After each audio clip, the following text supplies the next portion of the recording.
ज्योतिष को पंचम वेद की संज्ञा दी गई है।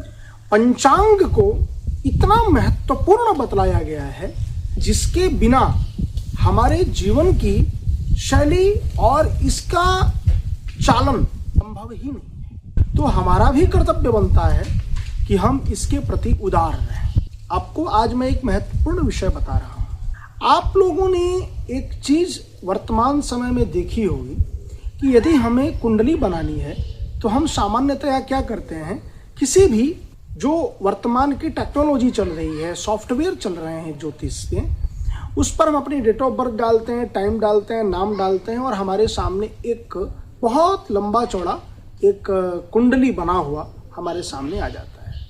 और आश्चर्य की बात यह है कि उसमें कुछ एक चीजें हमारे जीवन से संबंधित मिल भी जाती है अथवा हमारे जीवन में जो कुछ भी बीता हुआ है वह भी मिल जाता है।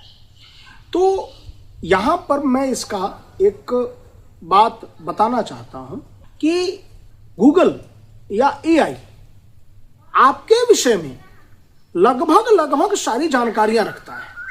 हम जिस दिन अपनी सोशल मीडिया पर अकाउंट बना लेते हैं अथवा जिस दिन भी हम अपनी डिटेल्स सोशल मीडिया पर डाल देते हैं, एआई उसको अपने पास में ले लेता है और उन सभी चीजों को एनालिसिस करके वह आपको ज्योतिष में बताता है।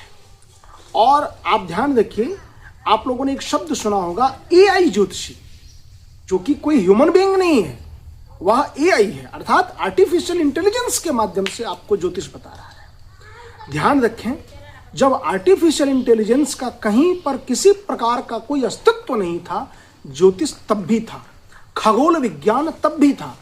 और हमारे भारतीय संस्कृति के महान वैज्ञानिक आर्यभट्ट ने ही शून्य पूरे विश्व को दिया है।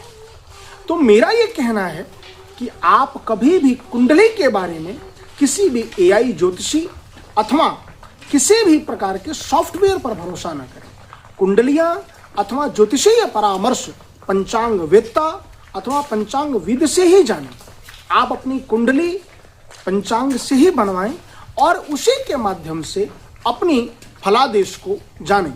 यह आपके जीवन से थोड़ा बहुत आगे पीछे हो सकता है, किंतु ज्योतिषी जो वास्तविक होगा वह जीवन में कभी भी आपको बरगला नहीं सकता, आपको बिल्कुल सटीक भविष्यवाणी बतलाएगा।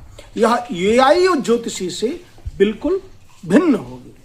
तो ध्यान रखें, कभी भी ज्योतिष के मामले में एआई पर भरोसा ना करें, पंचांग पर और अपनी भारतीय वैदिक सनातन संस्कृति पर भरोसा करें।